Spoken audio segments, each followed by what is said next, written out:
Boa noite, gente. Meu nome é Luana, 24 anos, estudo aqui na UF, né? Sou diretora também do DCE. Depois desse filme aqui, eu fiquei bem surpresa com vários fatos do filme que eu tomei ainda, né, muito bom. Não esperava que fosse tão bom assim. A Aline realmente uma ótima artista. Eu estava conversando ali, né, com meu amigo justamente os questionamentos que ela trouxe ali no filme, que assim, alguns pontos ali são, pelo menos no meio, né, das travestis e tal, já é um questionamento muito antigo da questão de se relacionar, por exemplo, com homens gays e tal. E eu falei, gente, esse debate sempre volta, é impressionante. Ele é atemporal, esse debate no meio. E fora outras questões também, né, do que é ser mulher, né? Eu hoje mais cedo também estava falando no debate que como a todo momento, né, o ser bonita, o ser bela, faz uma conexão da passabilidade, né? Geralmente, se você é bonita, automaticamente você tem que ser passável. E esse documentário rompe com isso, né? Eu achei isso muito interessante do documentário. Me trouxe. É engraçado porque a gente sempre se acha desconstruído, mas sempre tem alguma coisa que aparece assim, eu falei, eu não sou tão desconstruído assim. E esse final dela, né, que eu entendi a indireta, que ela fez questão de transtorno, que eu acho que foi para o meio acadêmico diretamente, né, que se apropria dos nossos corpos, né, para escrever artigos e tal. Eu entendi a indireta dela, né, e o ponto de que a gente sempre vai estar em obras, como ela falou, acho assim, isso muito legal. Ela traz a abordagem assim da diversidade que tem dos corpos, né? Isso é assim, muito impressionante. Eu estou chocada ainda com o documentário. É muito legal. E eu acho assim, assim, não sei o que falar mais, porque ela já falou tudo, assim, ela já questionou todos os pontos, né? Questão de muitas vezes no nosso próprio meio, apesar de a gente dar tantos discursos, a gente vê ainda atos, atitudes que muitas vezes parece que está confundindo a identidade de gênero com sexualidade, né? Principalmente quando ela fala do ponto né, ela estava se relacionando com homem gay, né? Aí eu fiquei também me questionando, né? Ainda mais nesses tempos que estamos agora, em questão de conservadorismo, que eu fiquei pensando assim, principalmente quando ela está com aquele diálogo com a amiga dela no salão, eu falei assim, eu acho que isso, em certo ponto a gente sempre é conservadores em algum ponto, né? E aí, ali eu falei, ali é um contraponto muito interessante, porque eu vi ali uma travesti, vamos dizer assim, que não teve, pelo que me aparento, acesso a várias vivências, experiências, né? Não teve esse momento de desconstrução, né? Que de certo ponto poderíamos dizer que é uma travesti mais conservadora nesse ponto, e a Link, né? A bicha, ela traz a questão da bicha travesti. Eu achei isso muito interessante porque realmente há essa diversidade de pensamentos no nosso meio, né? Há essas discordâncias também de ideia. Aquela parte quando ela fala assim, né? Que ela fala não pode, né? Tem que ser isso. E isso na verdade é fruto da cultura machista, né, que a gente vive, a cultura, né, no meio trans de sempre querer a passabilidade acima de tudo, né? E aí eu também, né, eu como uma travesti que sou uma pessoa com deficiência, eu gostei muito do documentário, né, dela tá esse negócio de adorar nosso próprio corpo e tal. E eu fiquei pensando toda hora que, ultimamente, um texto que sempre está na minha cabeça é da Leandrinha, não sei se todo mundo aqui conhece, que é uma pessoa trans também, com deficiência, e ela fez um texto no Instagram que, assim, eu sempre falo em todos os lugares que eu vou porque assim, me tocou muito, que ela fala, é, né, para a comunidade trans, a questão da disforia, e ela diz, a gente que somos pessoas com deficiência, a gente já sofre essa disforia há muito tempo, porque enquanto muitas pessoas trans, né, vão atrás de recursos para mudar seu corpo, né, adequar com a sua mente, as pessoas com deficiência não podem ter esse recurso, né, porque dependendo da deficiência, é isso que temos e pronto, né, e temos que aprender na marra, né, amar o nosso corpo como é. Então, assim, quando eu vi, né, porque esse documentário é uma desconstrução, né, do que é ser bonito, é uma desconstrução da questão toda do gênero, do ser mulher, né, da própria sexualidade. E toda hora eu me lembrava desse texto da Leandrinha. E, assim, não tenho mais palavras, eu acho que o documentário por si só fala. Eu estava ali já na cabeça que eu acho que depois eu vou até rever de novo, porque é muito interessante, realmente é uma obra-prima, né? E eu acho que é isso, gente. Olá, gente. Boa noite. Boa noite, meu nome é Paula. Eu tenho 27 anos e trabalho com a Bruna, que não pôde estar aqui hoje, por causa do voo dela, que teve um atraso. E é isso que eu concordo plenamente com a Luana. Então, nós, muitas das vezes, né, quando nós vemos uma pessoa com pensamento tradicional, né, e muitas das vezes a gente pensa assim: nossa, graças a Deus eu sou uma pessoa desconstruída. Mas é aquilo, se você procurar um pouquinho mais e for cavar um pouquinho mais lá no fundo, você vai ver que sempre tem alguma coisinha para mudar, né? Sempre tem uma coisinha a mais para mudar. Essa questão que a Lin falou, várias questões que a Lin falou no filme, né? É uma coisa muito interessante, porque ontem nós tivemos o Dia da Visibilidade Trans, e nós somos somos pessoas que se preocupam muito com a estética, né?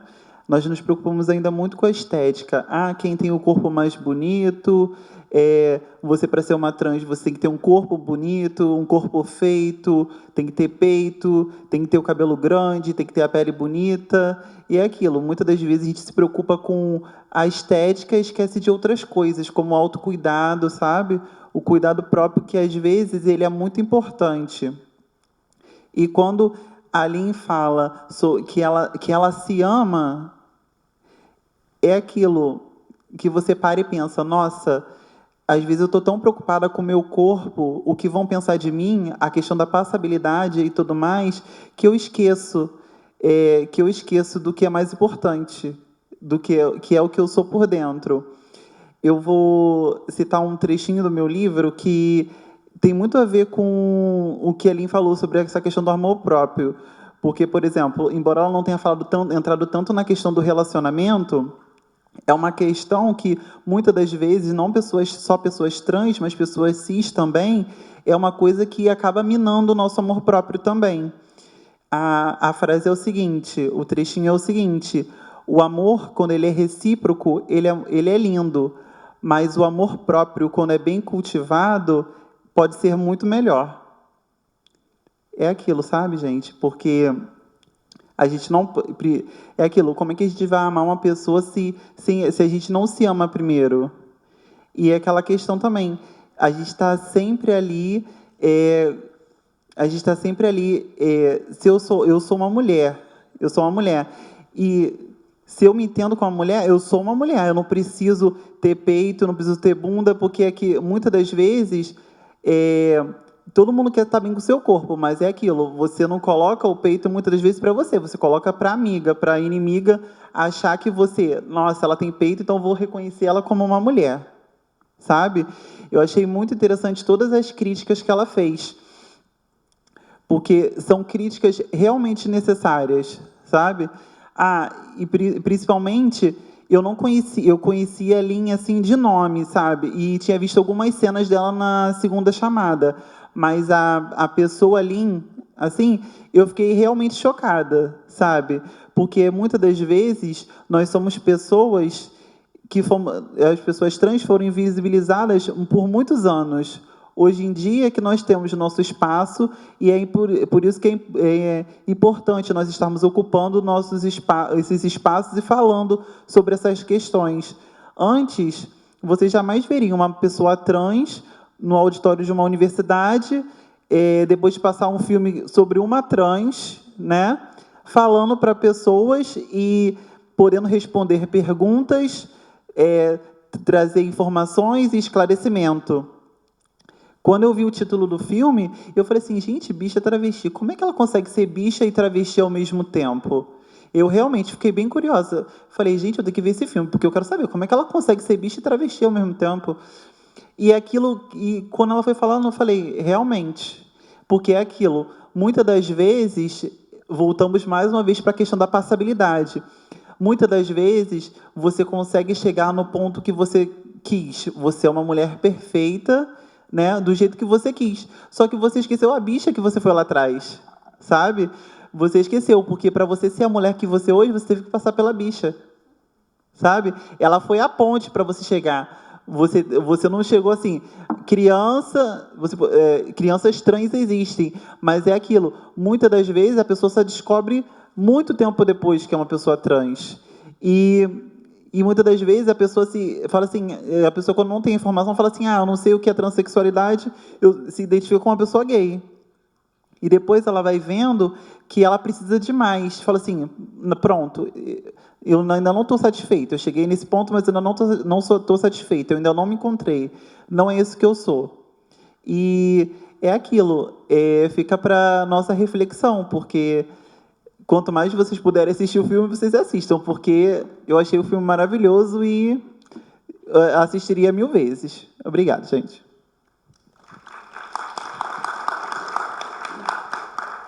Boa noite, meu nome é Theo Souza, tenho 21 anos, sou estudante de Serviço Social da UF, militante e diretor do GDN, do Grupo Diversidade de Niterói. Também sou escritor sobre transgeneridade e interseccionalidade, né, que acaba por perpassar todas as esferas de opressões, digamos assim. Eu fiquei muito chocado com esse filme, estava ali engolindo o filme, porque eu acho que ela expressou... primeiro que ela tem uma potencialidade artística muito indescritível, mesmo, assim, até as palhaçadas que ela fazia, você sente a arte chegando aqui do outro lado da tela, né? E eu gostei muito como ela explorou as questões de transgeneridade, muito da sinceridade, principalmente na parte que a mãe dela vai e fala assim, mas foi importante você ter passado por isso, graças a Deus. Ela fala, graças a Deus, mas graças a mim também.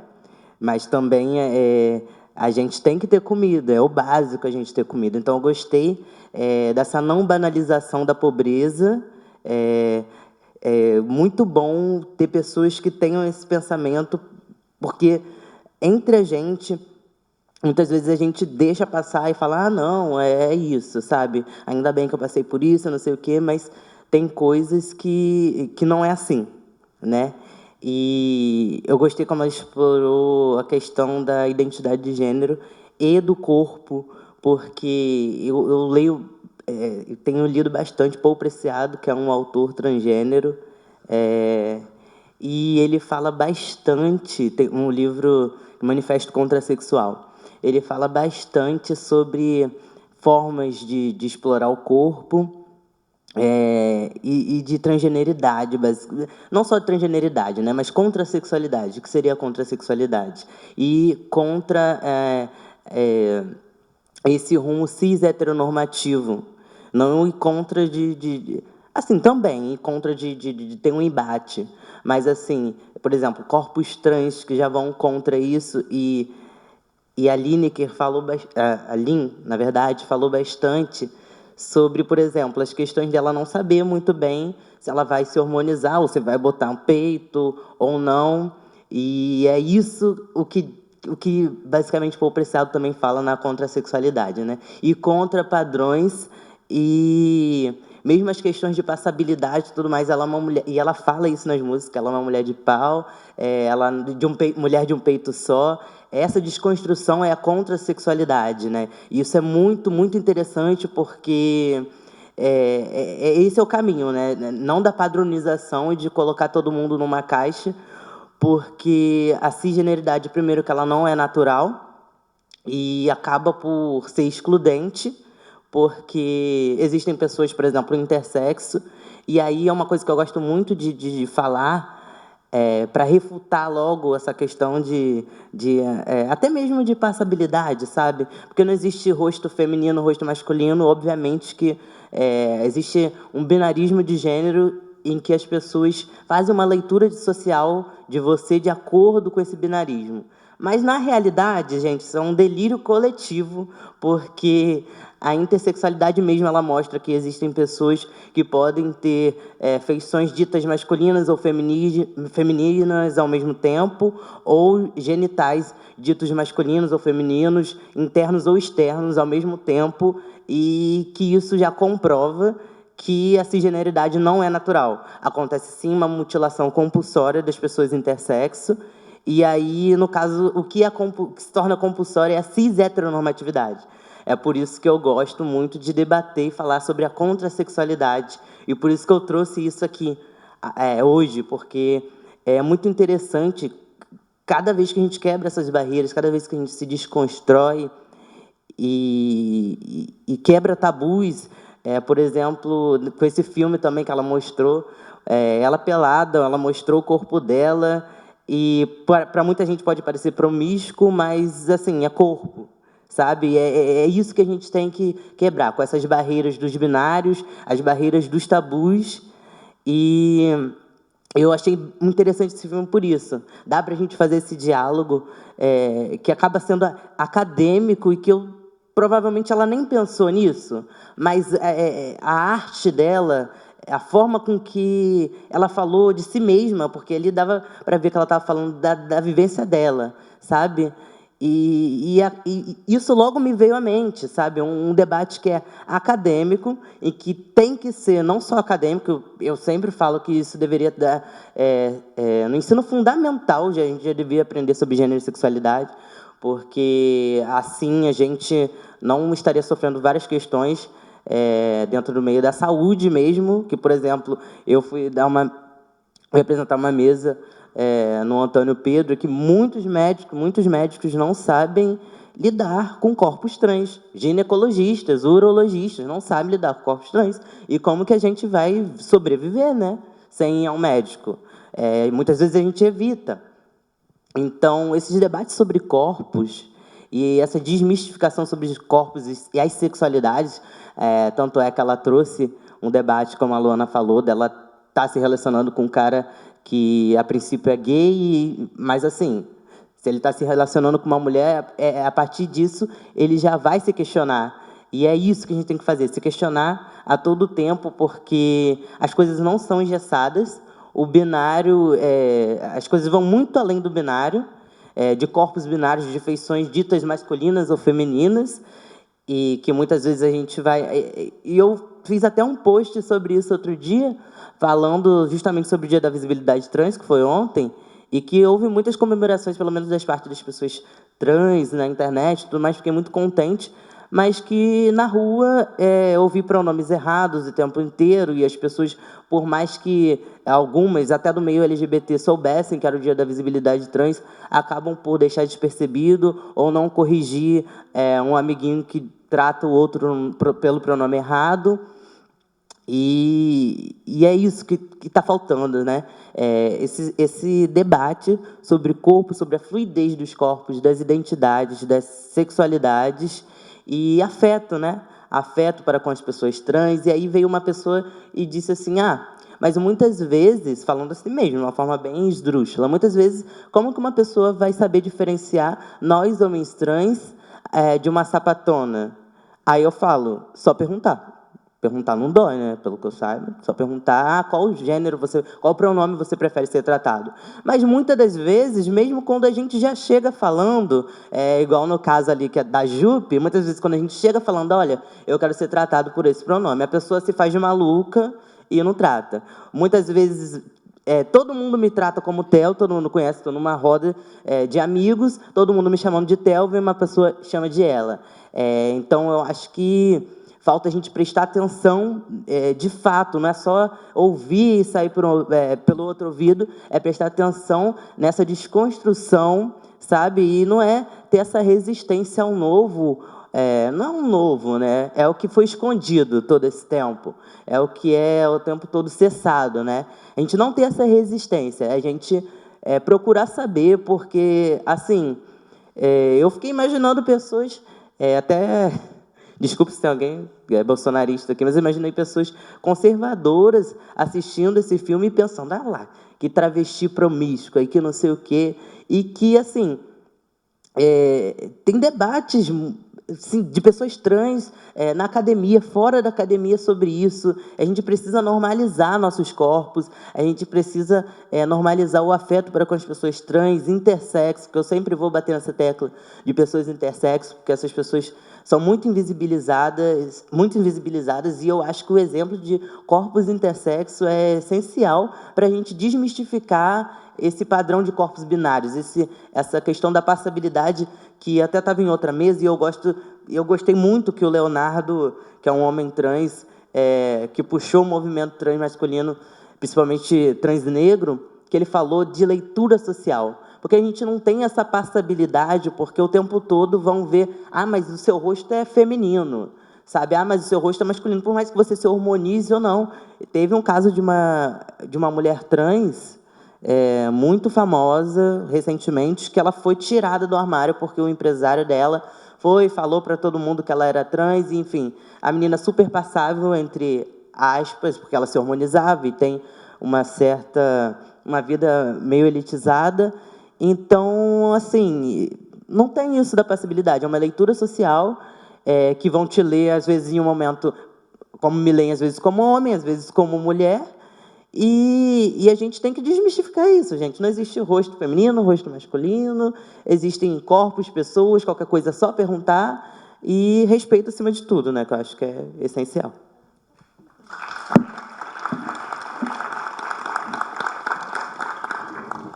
Boa noite, meu nome é Michel, sou aluno da UF também, sou um homem cis, gay.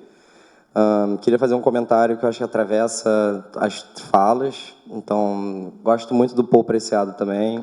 Queria ressaltar um dado que entre 0,5 e 1,7 da população nasce intersex, de acordo com o último levantamento da ONU.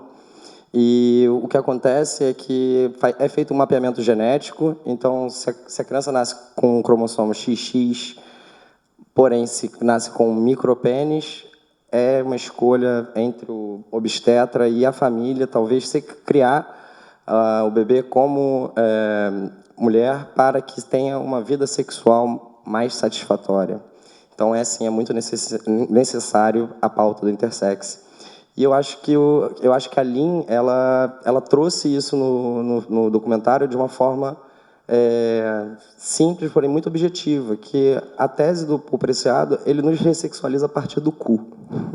Então, se todos têm tesão no cu, e ela fala, o momento que você descobre o seu cu é outra coisa, entendeu? Então, acho que é realmente muito importante esse debate.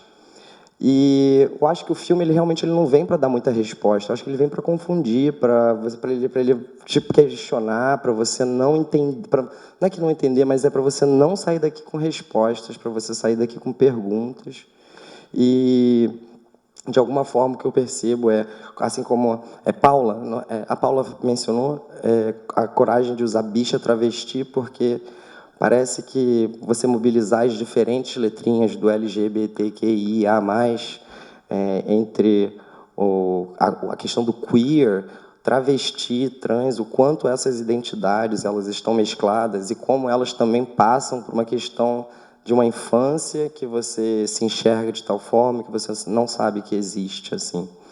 E, ao mesmo tempo, então, assim, como a Luana falou, eu acho que vem um filme para a sociedade, mas, no final, ela dá essa alfinetada da academia, e eu queria arrematar com essa ideia que a gente tem o Paul Preciado, que é um filósofo trans espanhol, e aí, quantos mais a gente tem? Então, o que eu acredito vi que tem um aluno e uma aluna da UF, eu como aluno da UF, eu acredito que nós todos que estamos aqui, que são alunos da UF, devemos advogar pela causa da cota trans na pós-graduação, porque a gente só vai ter diálogo, debate, quando a gente tiver local de fala dentro da pesquisa.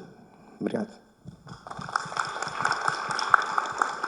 Traz no filme, em alguns momentos, a questão da bicha preta, da trava preta.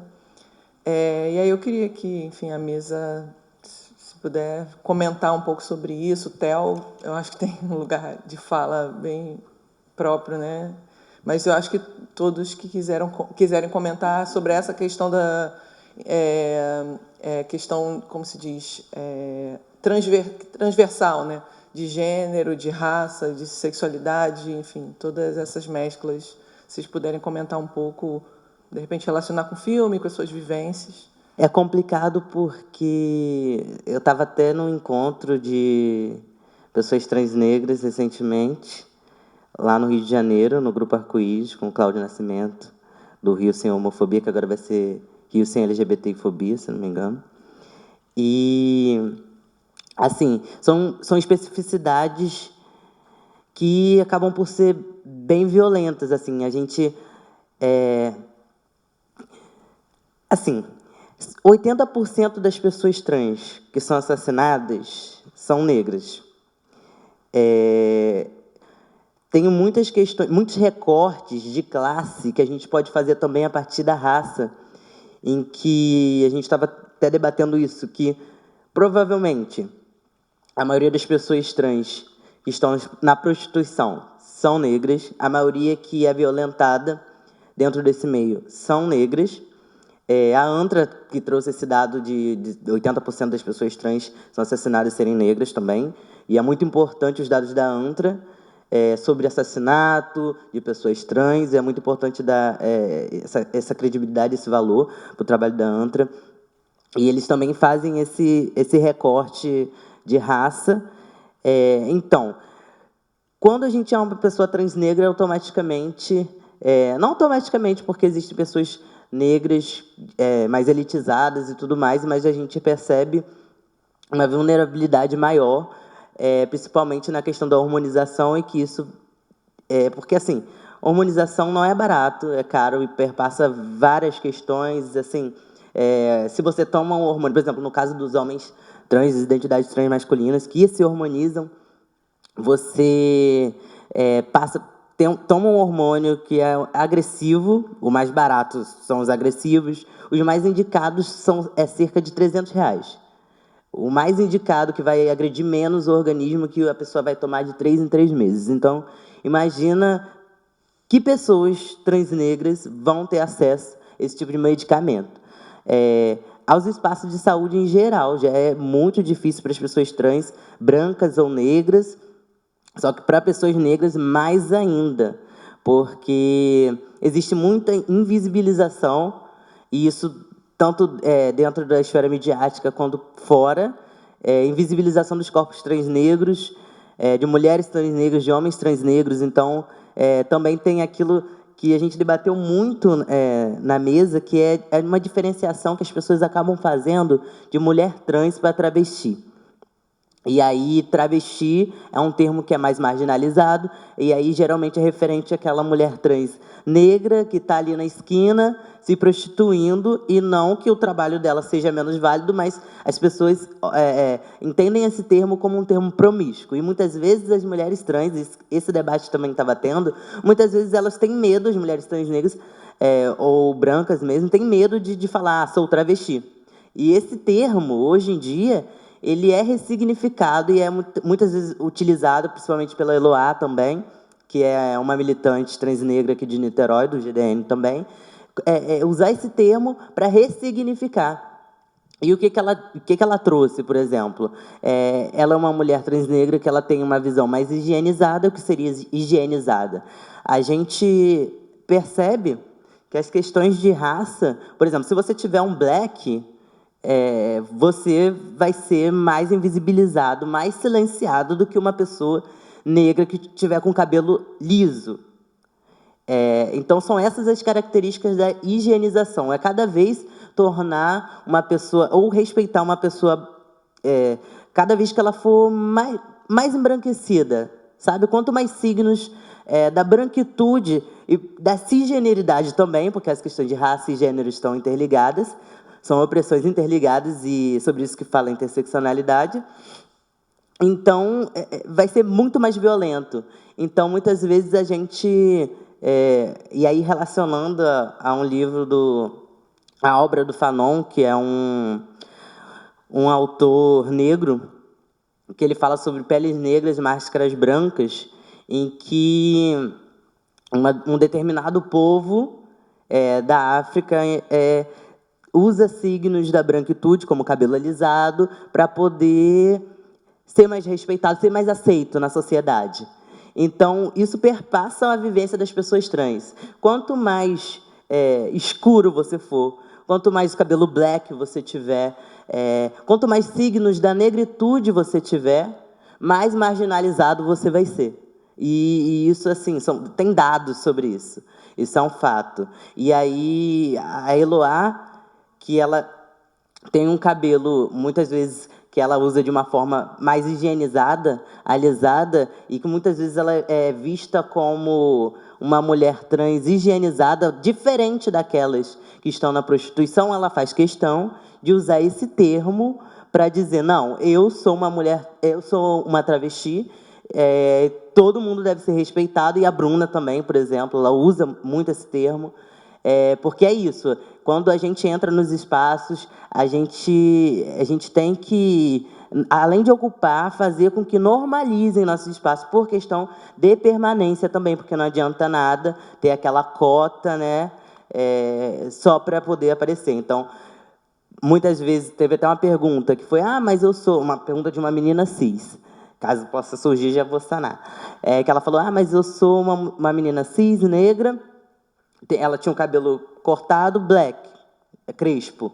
E aí ela falou assim, mas eu falei com uma amiga sobre uma oportunidade de emprego que eu estava procurando, e ela falou, todo mundo vai querer, porque você é sapatão, desconstruída, negra. Tem essas cotas, a gente sabe que tem, em Boticário, Avon, tem essas cotas, mas geralmente vai botar uma mulher cis, negra, e aí já vai botar, se botar uma mulher trans, vai botar uma mulher trans branca. Entende?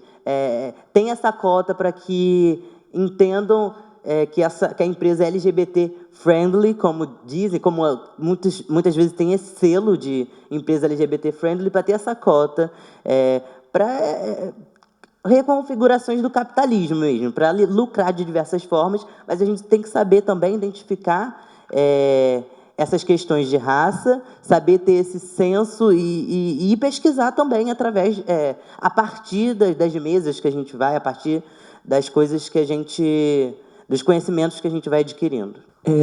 Agora que o Theo falou isso, me veio várias questões, né?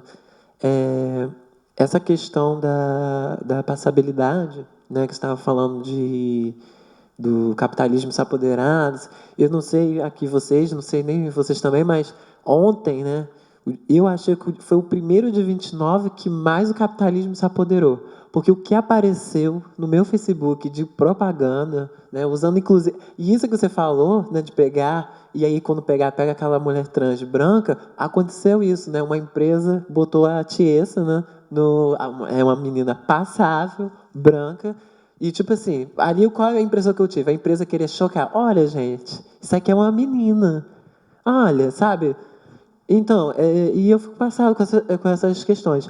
E aí você também me fez recordar da questão do uso do termo travesti e tal, que ainda, na comunidade, isso ainda é muito forte, né?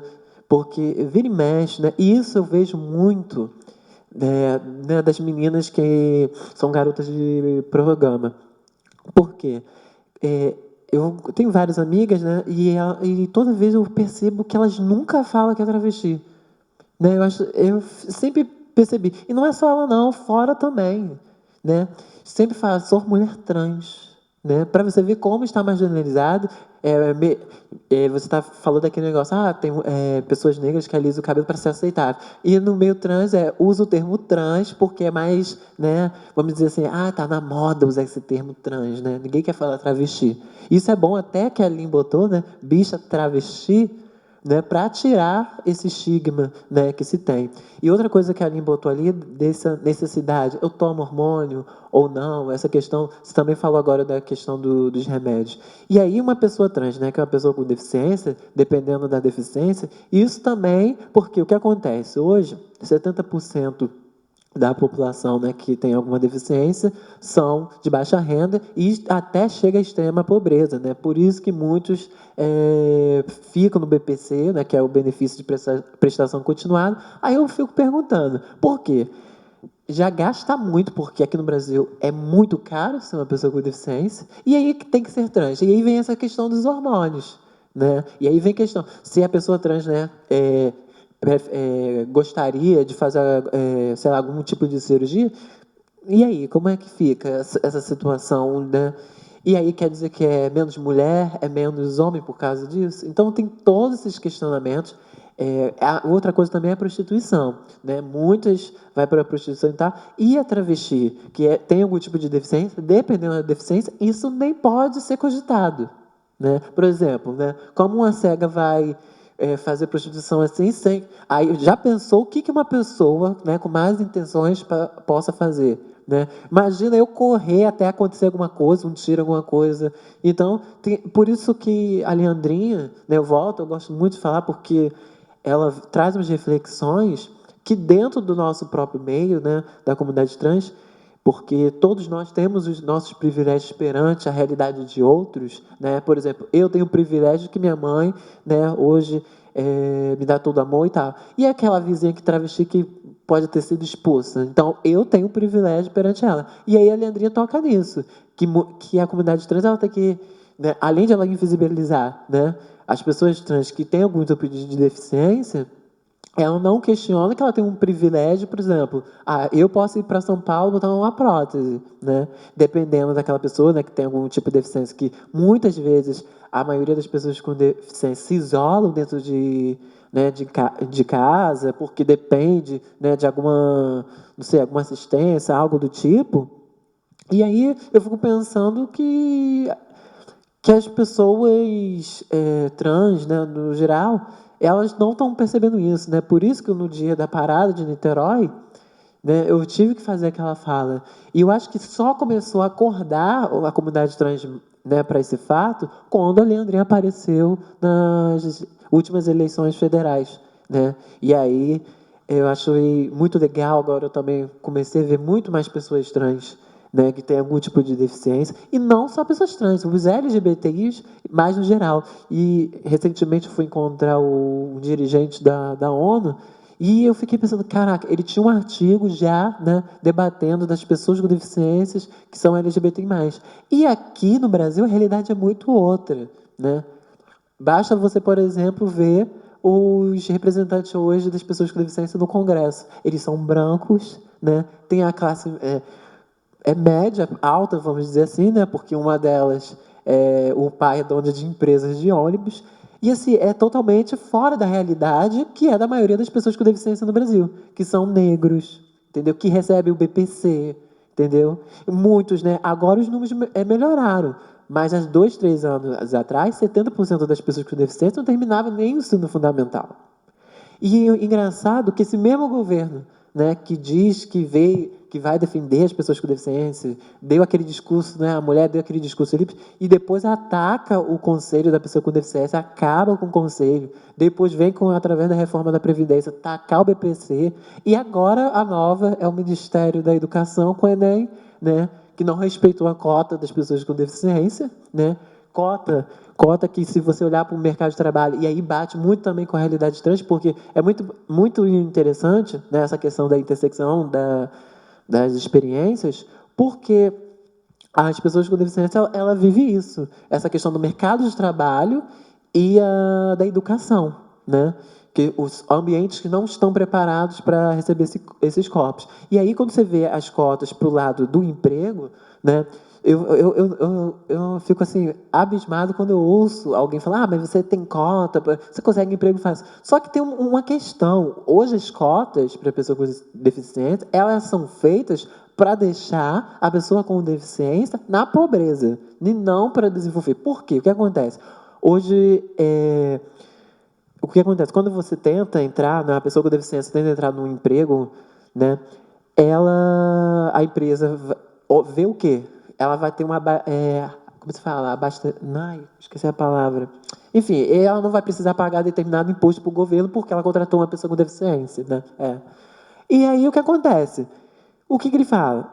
Na lei não especifica, por exemplo, que emprego que tem que ser, né? E aí o que acontece? Geralmente, aí recentemente saiu uma uma compilação de dados do jornal Nexo, que mostrou quais são os empregos que as pessoas com deficiência hoje se encontram, né? E a maioria o segundo foi o fiscalizador de ônibus, ou o cobrador, e o primeiro, impactador, né? São os dois. E aí foi gritante essa realidade, né? Não apareceu nenhum médico, não apareceu nenhum engenheiro, né? E aí, uma semana depois, a OCDE fala que o Brasil é o pior país com mobilidade social, né? E realmente, as pessoas com deficiência vê muito isso, né? Porque as cotas hoje que tem nas empresas, ela deveria ser definida também por cargos. Porque as empresas ficam livres, né? Pega aqui e bota lá na limpeza. Mas tinha que ser assim, não, ó, tem uma conta para, sei lá, tanto para médico, tanto assim. Porque assim vai continuar a mesma coisa, não vai adiantar nada, pode ter a melhor educação que for, não vai adiantar nada. As cotas agora para pessoas com deficiência, né, nas universidades foi a vitória, porque muitos... E outra coisa, tem a cota, mas, por exemplo, né, a UF mesma tem seus problemas ainda para trazer, né, por exemplo, intérprete de Libras, né, acessibilidade no geral ainda é complicada. E engraçado que a UF foi uma das melhores, inclusive. Porque aí eu entendi por quê. Por exemplo, eu fui na Rural e eu fiquei abismada. Porque, sabe, não tem como uma pessoa com deficiência viver naquele campus, né? É tudo muito longe, é muito perigoso ali. Eu fiquei assim, abismada. Então, eu fico toda hora pensando. E aí eu já tive experiência, por exemplo, fui procurar emprego, aí, claro, a empresa se interessou, né, porque é uma pessoa com deficiência. Oba, não vão pagar determinado imposto, mas aí quando viu que era uma pessoa trans, desistiu. Então tem todas essas questões, né? Se uma pessoa trans, ela, né, que não tem deficiência, ela sofre, uma pessoa trans que tem algum tipo de deficiência, ela sofre muito mais, né? E aí traz outras questões, por exemplo, quando essa pessoa trans, né, que tem algum tipo de deficiência ficar mais idosa, né? Quem é que vai ficar com essa pessoa? Tem essa questão também de relacionamentos também, que já é complicado pelo histórico em si. Então, eu acho que é muito importante a comunidade trans sempre trazer essa interseccionalidade. E aí, outra coisa também que aqui no filme traz é a questão, né, que ela falou assim, do silicone industrial. Ela sempre tocou muito, que é vamos dizer assim, algo que ainda está muito preso na comunidade trans. Ou você, principalmente os que estão lá na pista, né, para o seu pão de cada dia. Porque o que acontece? E aí tem toda aquela cultura machista em volta e tal, a questão da passabilidade, geralmente aquele discurso, ou você tem o silicone industrial, ou você não é travesti. Né? Sempre é isso, isso é histórico. E aí a Aline fala, será que eu preciso mesmo? Né? Eu me lembro muitos anos atrás que eu pensava na possibilidade do silicone industrial, né? Mesmo que, sei lá, corresse minha vida. Mas depois, né, eu comecei a questionar, né, porque o silicone industrial, né, não era a solução. Infelizmente, já perdi vários amigos, né, para o silicone industrial. É impressionante, passa ano, entra ano, mas o silicone industrial sempre vai estar ali na história das pessoas trans.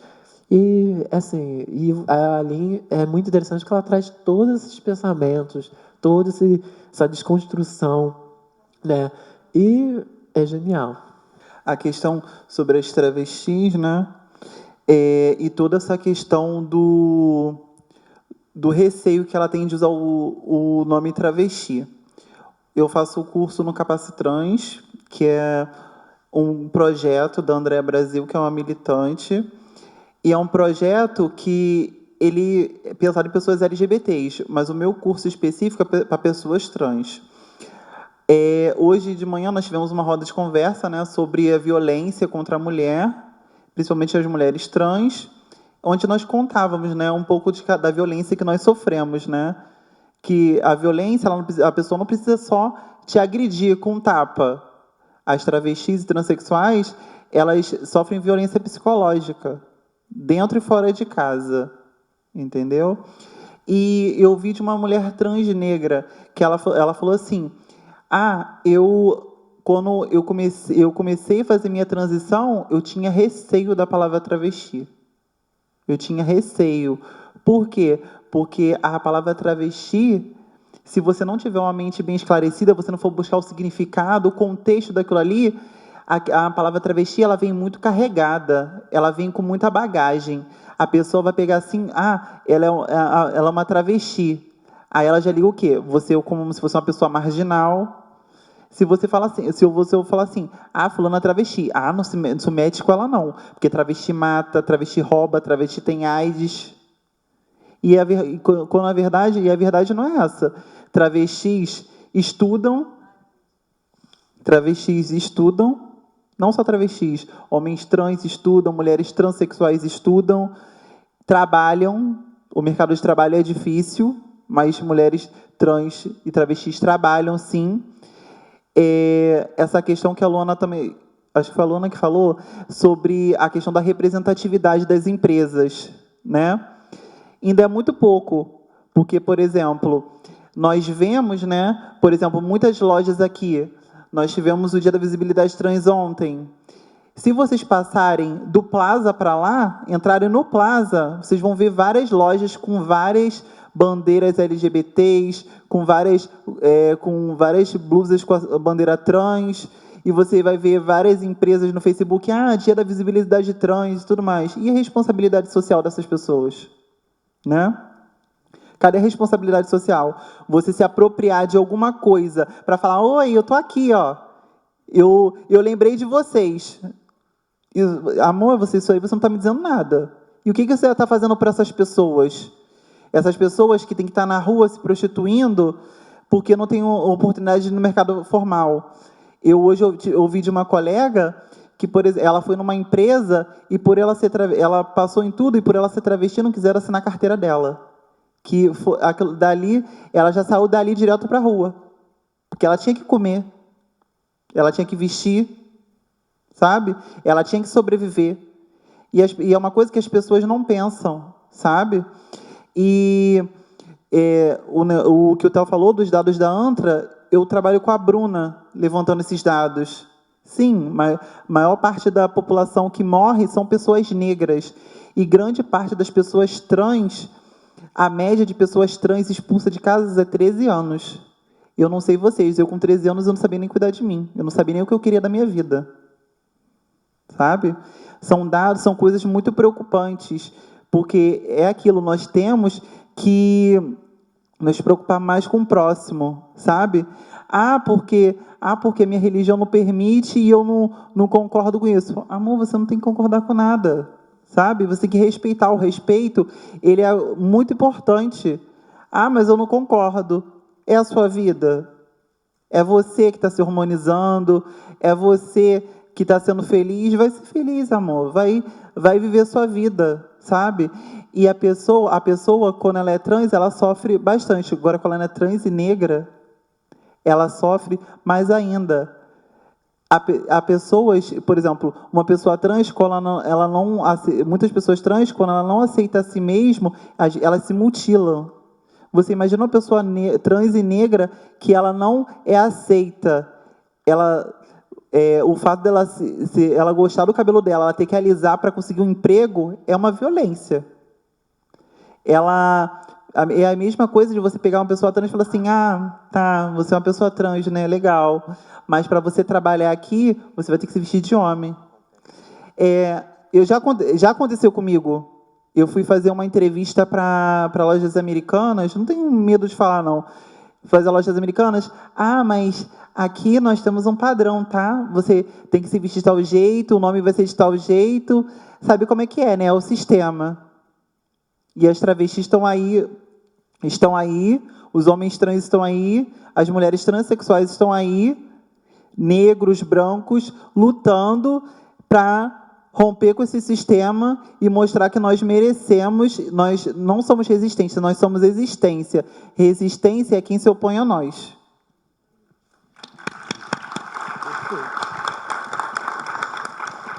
Eu sou a Cláudia, daqui da UF, do Instituto de Saúde Coletiva. Eu também amei esse documentário, ver aqueles corpos todos. Para mim é um documentário sobre corpo, né? Porque tem corpo de mãe tomando banho, uma coisa assim que a gente não vê tanto, aliás, eu nunca vi. Tem corpos de amigos tomando banho juntos, é uma ode ao corpo, né? Eu achei muito bacana. Além da sensibilidade dela e da inteligência, eu fiquei realmente muito impactada com esse documentário. Eu queria falar só 2 coisinhas sobre essa questão também do corpo, que eu tenho percebido, eu tenho feito pesquisa também aqui no ambulatório de saúde integral da população trans aqui de Niterói, e eu tenho visto, ouvido dessa população 2 questões que têm também impactado desse desejo, dessa possibilidade de não transformação, pelo menos não radical, com o silicone, com cirurgia. Uma é a possibilidade agora da mudança do nome civil, né? Porque antes você tinha que passar pelo processo transexualizador para poder conseguir o nome civil. Não tendo mais essa necessidade, também eu acho que descomprimiu essa necessidade dessa mudança corporal.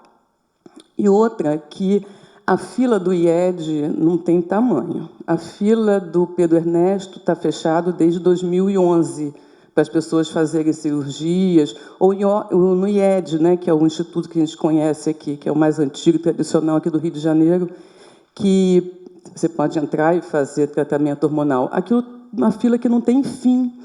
E, como a Luana falou, como é que essas pessoas que não têm condições de acessar sequer algum serviço básico de saúde conseguiriam fazer um plano de saúde para conseguir um endócrino que soubesse, né, que tivesse disponibilidade de atender essa pessoa nos consultórios? Então, eu acho que essas coisas têm, na verdade, feito as pessoas trans, a população trans, também se redescobrirem, ou se ressignificarem, ou se reinventarem e assumirem essa possibilidade de corpo, que não é esse corpo normativo, que é uma outra possibilidade de corpo, como a Lynn coloca ali lindamente, de ser o corpo que se tem, que não tem que estar de acordo com uma sexualidade X ou com uma identidade de gênero Y, mas que é o corpo que se tem, que é o corpo que a gente vive, que a gente transita por aí, que a gente está aí, que é o nosso corpo, que é o meu corpo, que é o corpo de vocês. Eu só queria trazer esses 2 dados. Boa noite, eu sou o Felipe Carvalho, presidente do Grupo Diversidade de Niterói. A chuva fez com que a gente se atrasasse um pouquinho, que a gente ficou ilhado ali no meio da praia, mas fico muito feliz da atividade ter prosseguido, dos nossos diretores estarem aí levando a mesa, o Theo, a Paula, Luana, que já participou lá do Preparanem, lá da nossa instituição. Eu só queria fazer uma colaboração a respeito da questão do silicone industrial, que a gente tem que ter em mente que a questão do silicone industrial é essa questão da ode ao corpo, mas a ode ao corpo na pista, na madrugada. Daquela mulher cintura fina, quadril bem avantajado, peito bem avantajado, porque a realidade é que as meninas não conseguem juntar R$5.000 para colocar uma prótese de silicone. Mas elas conseguem dar R$500 na mão da bombadeira que vai injetar o silicone e colar o buraco com super bond. Né? A realidade é essa. Não é que elas querem ter o silicone industrial. É a questão da rapidez de ter esse retorno financeiro. Então, elas vão mesmo kamikaze. Então, é hormônio de vaca, são meninos transformando hormônio para cavalo, entendeu? A questão da prostituição em homens trans, ela vem aumentando também. A gente tem cada vez mais vendo homens trans indo para a prostituição, sendo empurrados para a prostituição, porque, infelizmente, não tem outras oportunidades para além da prostituição. Eu acho que cabe nós, do movimento social, principalmente do movimento LGBTI, entender e disseminar que nós não somos contra a prostituição, desde que ela não seja obrigatória e compulsória. As pessoas têm o direito de escolher se elas vão vender o corpo, como elas vão vender, quando elas vão vender e quanto elas vão vender. Só que essa não pode ser a única oportunidade. Só queria pontuar mesmo essa questão do silicone industrial, para a gente não romantizar, de falar assim, porque elas não precisam mais colocar. Não, é assim. A bicha vai passar e vai falar assim, né? No nosso jargão da pista a gente fala, gata, quantos litros de silicone você tem? Você não vai ganhar dinheiro, vamos lá. Vai botar. Né? E isso é uma realidade cruel, porque o silicone desce, vai para o pé e ninguém opera. Nenhum médico opera, nenhum médico coloca a mão, porque o risco de morte é de 99%. Isso é um problema muito sério. E só para concluir mesmo, a fila do Pedro Ernesto está fechada, realmente já tem bastante anos, o prazo lá é de 10 anos para a fila para para o atendimento, mas o Grafré prometeu esse ano, começou a fazer as cirurgias de redesignação sexual para essas meninas que querem fazer a cirurgia, que já não é mais de caráter, como é que se fala? Fugiu agora a palavra. Experimental. É uma cirurgia funcional e tudo mais. A gente tem que torcer para realmente o Grafré conseguir dar essa resposta para a gente e essas filas serem o quanto antes diminuídas, porque tem uma galera com essa necessidade que entende que a mulheridade dela está em ela conseguir a vagina dela, em ela conseguir fazer a redesignação, valendo também que a gente precisa respeitar as mulheres e travestis que não querem, porque quem vem aqui fazer esse debate já está mais do que entendido, que não é o pênis e a vagina que define homem e mulher na nossa sociedade. Muito obrigado a todas e todos que estão aqui presentes. O GDN está de portas abertas e gostaria de parabenizar e agradecer o espaço por mais uma vez ter aberto a porta para a gente. Muito obrigado. Vive as trans, as travestis, não só no dia 29, mas todos os dias. Conforme aquele vídeo que bombou no Instagram, 2020 é o ano das travestis e das mulheres transexuais e dos homens trans. Parabéns, meninos e meninas que conseguiram aí levar a atividade. Obrigado. Então é isso, gente. Muito obrigada a todos, todos e todas que compareceram. Eu tenho uma página chamada Portal Trans, aproveitando para fazer um jabá. E eu faço matérias. Eu não faço só vídeo, não. Eu faço matérias sobre interseccionalidade, raça, transgeneridade. Como o Felipe já disse, estou sempre também no GDN. A gente vai fazer muita coisa esse ano. E muito importante vocês irem pesquisar, vão atrás, colhem com a gente, com as pessoas trans. Não fiquem só na cadeira, porque a gente precisa de aliados de luta.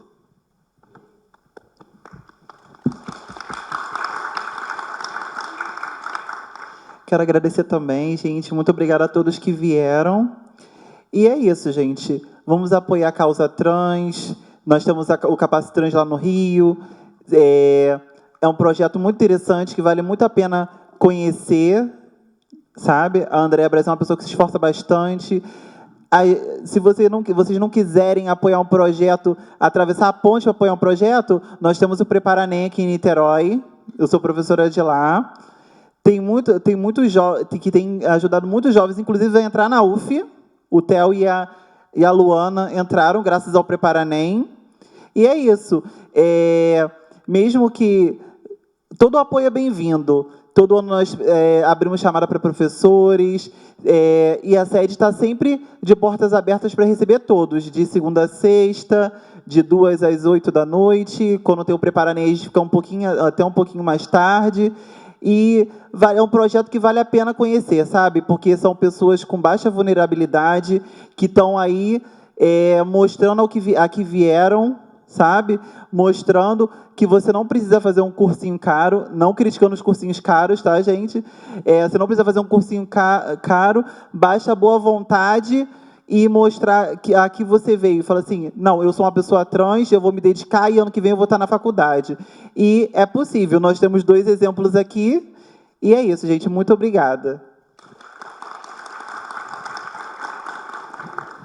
Obrigado, gente. Foi um prazer aqui debater com todos vocês. Eu acho que o único recado que eu tenho para dar mesmo é a questão de vocês sempre se questionarem, né, dar visibilidade a outros tipos de corpo que talvez neste momento a gente não está questionando porque não estão visíveis. E é isso daí. E aí?